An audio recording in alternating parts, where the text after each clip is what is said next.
Good evening, or actually, what am I talking about? Good afternoon, everybody. This is Rebecca with Red True Crime. So, we've had a lot of international, I hate to use the word intrigue, but a lot of things going on outside of the US this weekend. So, I'm going to give you my take on that. I am a history student, so a student of history, but I even will admit that I do not understand the complexity of the Middle East. I don't. So I did a brief deep dive into it just to maybe help culminate why we are there now and whether or not it's legal. That's the question. Is what Trump and Israel doing, Netanyahu and Israel doing, is this even legal for them to be bombing the hell out of Iran?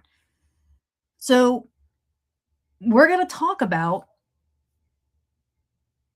the history,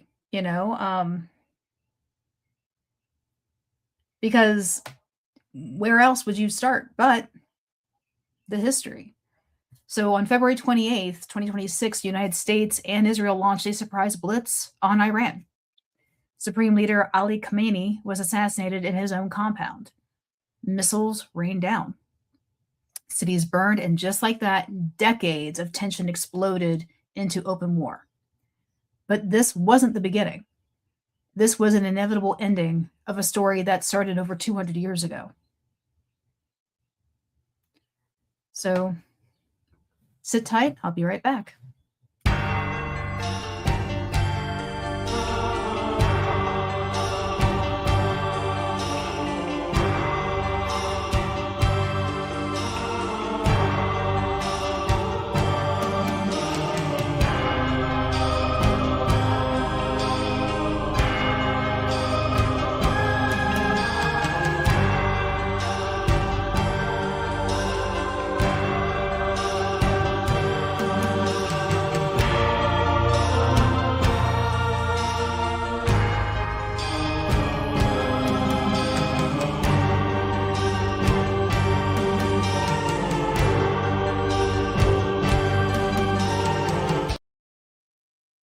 So welcome back to Red True Crime, where we don't just cover murders. We expose the ones hidden behind flags, suits, and national security.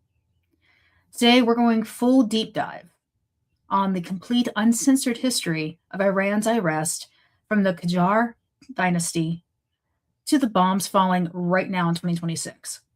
So we're going to track every twist of America's involvement from the 1953 coup that still haunts Tehran to this day, to the hostage crisis, the Iran-Contra scandal, sanctions, protests, and finally the legality of these February 28th strikes that killed a head of state and lit the Middle East on fire. This is the ultimate geopolitical true crime saga. Betrayal, regime change, oil, power, and a body count that spans centuries. And if you are new here, smash that subscribe button, hit the bell, because we drop stories like this every week. So drop your thoughts in the comments. And the ultimate question, was the 2026 bombing legal? Let's find out. So with anything, you got to go back to the very beginning. Even with a lot of my true crime mystery stuff that I cover, like, current missing people, I always say, go back to the beginning. And people say, that's the past. What's that got to do with now? Until it's proven otherwise, the past is always relevant. So Iran, let me put this up there. Iran, then called Persia, had been a proud empire for over 2,500 years. But by the 1800s, the weak Qajar dynasty was getting carved up like a Thanksgiving turkey by Russia and Great Britain. Two humiliating wars with Russia in 1804 and 1826 forced Iran to hand over huge territories. Now, the people were furious in 1890, and the Shah gave the British, this guy right here, gave the British company a monopoly on all tobacco in Iran. Now, farmers, merchants, even the clergy said enough, and the tobacco protests in 1891 to 1892 became Iran's first nationwide uprising. Mass boycotts, clerics issued fatwas, fatwas, I'm sorry, the Shah backed down, and the first blood in the fight against foreign exploitation. So up until that point, they were pretty much subservient to Russia in Britain, but now they're like, we're done. So then came the Constitutional Revolution of 1905 to 1911. Now, merchants, intellectuals, and clerics demanded a parliament, a constitution limits on the Shah's power, and they got it, but very briefly. But Britain and Russia signed the 1907 Anglo-Russian Convention and literally divided Iran into two spheres of influence. Russian troops crushed the revolution in Tabriz, and the American teacher named Howard Baskerville even died fighting for the Constitutionalists. But in 1921, the country was in chaos. British-backed Raza Khan, let's see, that is this gentleman right here, staged a coup and became a Reza Shah in 1925. Now, this launched a brutal modernization. It forced the unveiling of women and new railroads, a strong army, but he crushed tribes, clerics, and anyone who resisted. Sound familiar? Strongman backed by the West, setting the stage for blowback. So Raza Shah was forced out by Britain and the Soviets in 1941 during World War II, so they could use Iran as a supply route. His son, Mohammad Raza Pahlavi, the last Shah, took the throne at just 21. Now we're going to enter in the United States. After World War II, America saw Iran as the perfect Cold War prize, massive oil reserves, and a bulwark against the Soviet Union. Now, in 1951, democratically elected Prime Minister Mohammad Mossadegh, let's see, was that? Yeah, this guy right here, nationalized the British-owned oil company. Iranians cheered. Finally, their oil for Iranians, and British responded with an embargo that wrecked the economy. Now, the U.S. under Eisenhower panicked. What if Mossadegh turned communist? Now, I could be saying his name wrong, so I apologize. So on August 19, 1953, the CIA and the MI6 executed Operation Ajax, one of the most infamous coups in history. They bribed generals, paid mobs, and spread fake news. Mossadegh was overthrown, and the Shah was flown back from exile in Rome. And Western oil companies got their sweetheart deal back. Now, the CIA later admitted that Iranians never forgot, and to this day, 1953 is burned into the Iranian psyche as the moment America stole their democracy. So this measure right here is what started the whole anti-American rhetoric, went all the way back to 1953. So with the U.S. backing the Shah, launched the White Revolution in 1963. Land reform, women's rights, literacy campaigns. On paper, it looked progressive. And this is this guy right here. It looked progressive, but in reality, massive corruption, secret police, SAVAK, basically trained by the CIA and the Mossad, torturing dissidents, and the gap between the rich and the Tehran elites and the poor rural Iranians grew huge. So, kind of what we see in Korea, like North Korea right now. Oil money flooded in during the 1970s, but so did Western decadence. Discos, booze, miniskirts, and a deeply religious society. The Ayatollah, this gentleman right here, the Ayatollah Ruhollah Khomeini, exiled in 1964, criticizing the Shah, became the voice of the opposition from Paris and Najaf. But by 1978, though, inflation, inequality, and SAVAK brutality ignited massive protests. Black Friday, September 8th, 1978, troops opened fire on crowds in Tehran, and hundreds died. The Shah fled in January 1979, and Khomeini returned in February 1st like a conquering hero. And then in April 8, 1979, Iran voted to become the Islamic Republic. The theocracy was born. So, let's see right here. November 4th, 1979, Iranian students stormed the U.S. Embassy in Tehran, taking 52 American hostages for 444 days. Why? because President Carter let the dying Shah into the US for medical treatment. Iranians saw it as American plotting to bring the Shah back again. The crisis destroyed Carter's presidency, gave hardliner total power in Iran, and turned death to America into the official policy. Diplomatic ties severed, sanctions began, America became the Great Satan. So September 1980, Saddam Hussein, let's see, where is he? Right there. So September 1980, Saddam Hussein's Iraq invades Iran, thinking the revolution left it weak. The war lasts 8 years, kills up to 1 million Iranians, and features chemical weapons from Iraq. America's role? Publicly neutral, but secretly tilted hard toward Iraq. Intelligence, dual-use chemicals, removed Iraq from the terrorism list. At the same time, the Reagan administration sold weapons to Iran in the Iran-Contra scandal to fund Nicaraguan rebels. Same country, both sides, pure geopolitical chess. So in 1988, U.S. Navy shoots down Iran flight 655. So let me throw that on here.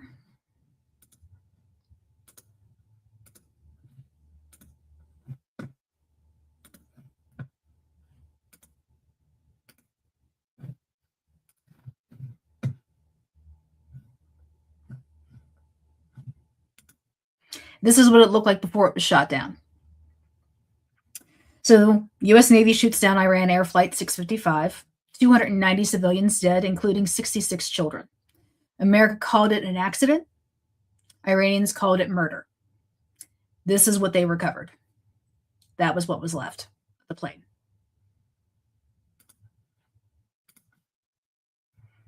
So ruminate on that for a little bit. In fact, Newsweek even took a take on this back in 1988. Let me see if I can find it.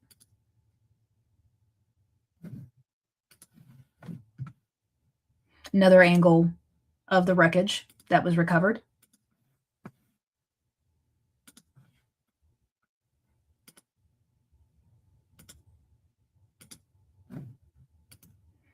And you can see where Newsweek was like, why it happened, murder in the air.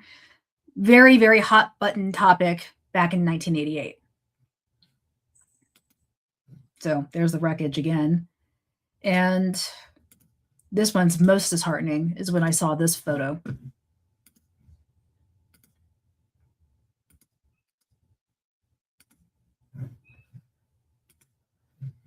The coffins.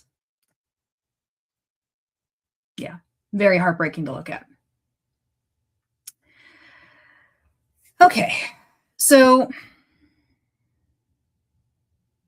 back into this. America's role was publicly neutral, and we tilted towards Iraq. But then Khomeini died in 1989, and Ali Khamenei became the supreme leader. So this is the person. Let me see if I can find him. Actually, apologize. I can only upload so many photos at one time.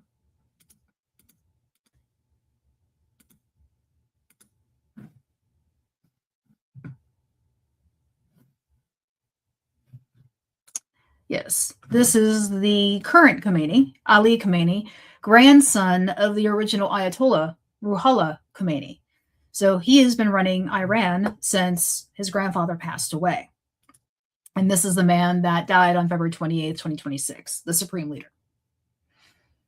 So the 1990s and the 2000s saw brief hope under reformist President Khatami, crushed by the 1999 student protests.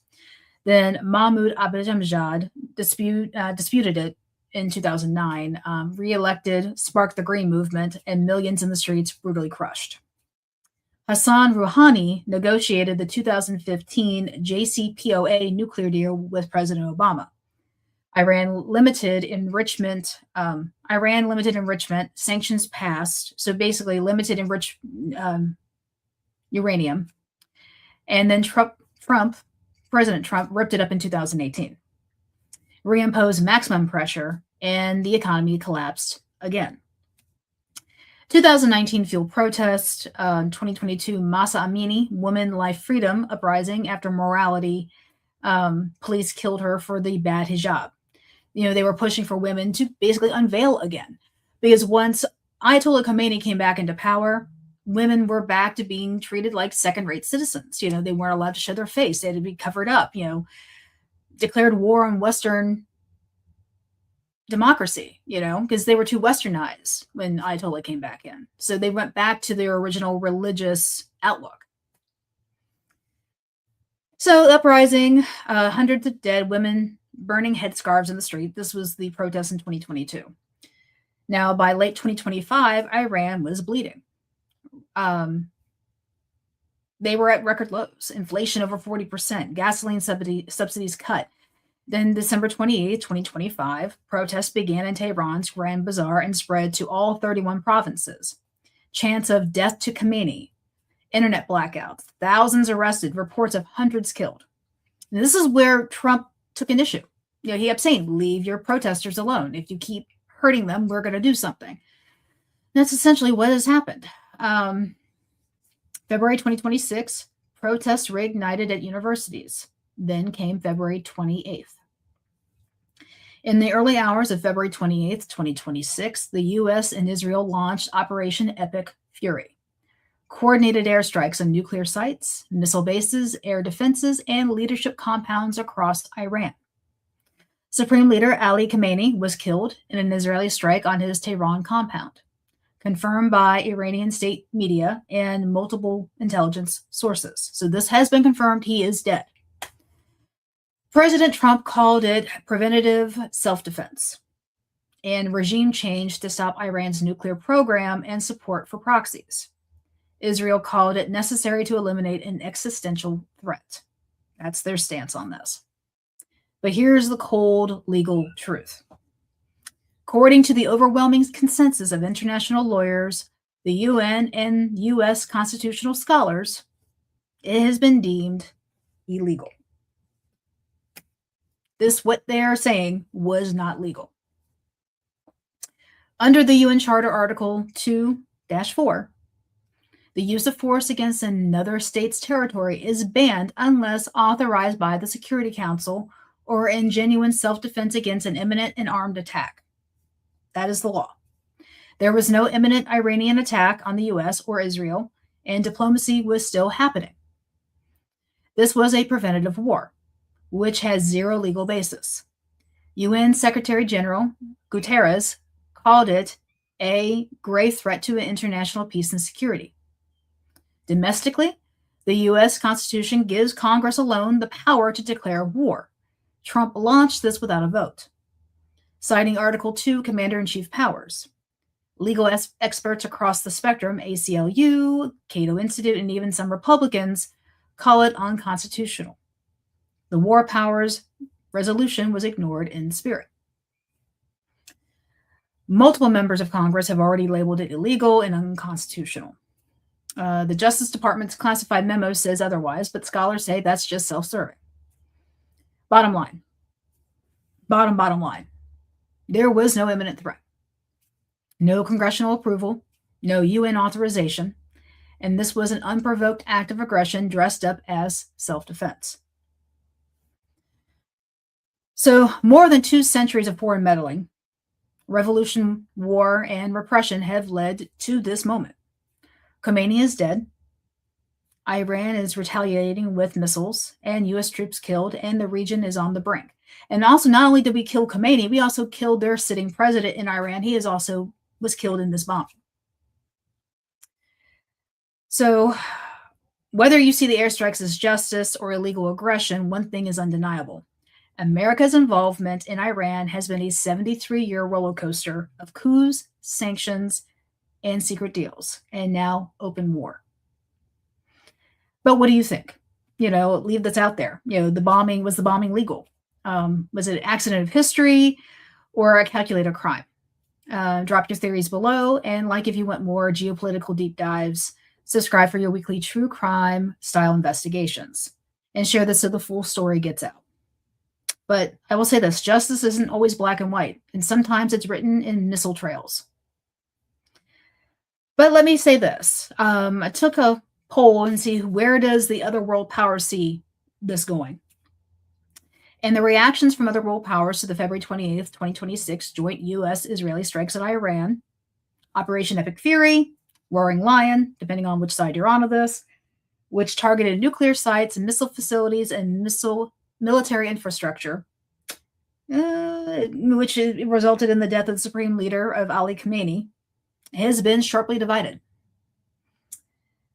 So, and the thing is, this has not de-escalated anything. This has actually launched even attacks on the UAE, Jordan, Saudi Arabia, Kuwait, Bahrain, Qatar, on all of our U.S. bases. So we're seeing hits as we're talking right now on these military bases we have. And March 1st, today, the global response reflects a deep geopolitical fractures. U.S. adversaries strongly denounce the action as illegal aggression, while many traditional allies avoid direct condemnation of the U.S./Israel, focusing instead on urgent restraint, civilian protection, and a return to diplomacy. The UN Security Council had an emergency meeting on February 28th, chaired by the UK, where Secretary General Antonio Guterres condemned the escalation as undermining international peace and security. So we got the United Nations condemning this. The EU has described the developments as greatly concerning and urged all parties to exercise maximum restraint to protect civilians and to fully respect international law. France President Macron called the outbreak of war grave consequences for international peace and security and pushed for an urgent UN Security Council meeting and emphasized France was neither warned nor involved in any of the strikes. Germany Chancellor Merz and France and the UK Prime Minister Keir Starmer have issued a joint statement noting they did not participate in these strikes, but remain in close contact with the US, Israel, and regional partners. They've condemned Iran's indiscriminate military strikes on regional countries, reiterated longstanding calls for Iran to end its nuclear program, curb missiles, halt destabilization actions, and stop domestic repression. But they did urge resumption of negotiations and stated the Iranian people must be allowed to determine their own future. So that's the general regard as, okay, now that Khamenei is dead, you're seeing celebration in the streets from the Iranians that are just happy that he is gone. But is he truly gone? Like, is his ideals, is his belief system, is that gone? Or is someone else just going to take up and carry on from where he left off? This is a very, very critical time for the people of Iran, that if they want to run this country on their own terms, they need to act now. That's how I'm going to look at it. But Spain, rejected the unilateral military action. They're saying we're in the wrong. Russia described the strikes as pre-planned and unprovoked act of armed aggression, which I find that funny that they're going to condemn us. China, too, called it unacceptable and condemned. But Australia has expressed support. Canada also expressed support. Ukraine is expressing support. But the Middle East is staying very silent right now because they're getting hit, because they've been allies to us, so now they are getting hit. The Pope has expressed deep concern, and North Korea, Brazil, and Pakistan have condemned the strikes as illegal. So that's give you an idea where we're all at. So everybody, now that you have a little bit of back history on the country of Iran itself, Persia, and now our history of involvement, where do you all stand?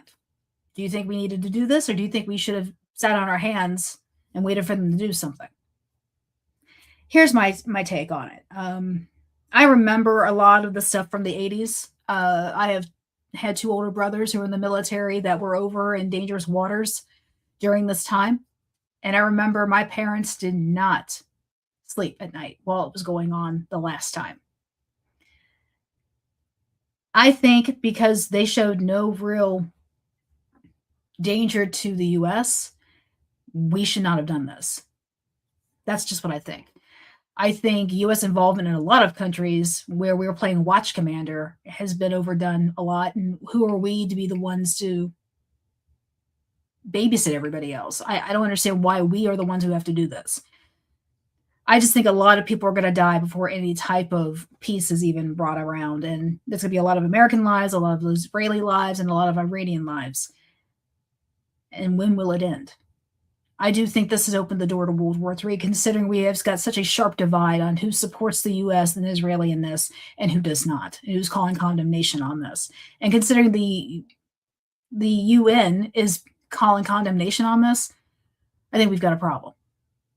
So drop your comments. Let me know what you think. And be safe out there, everybody.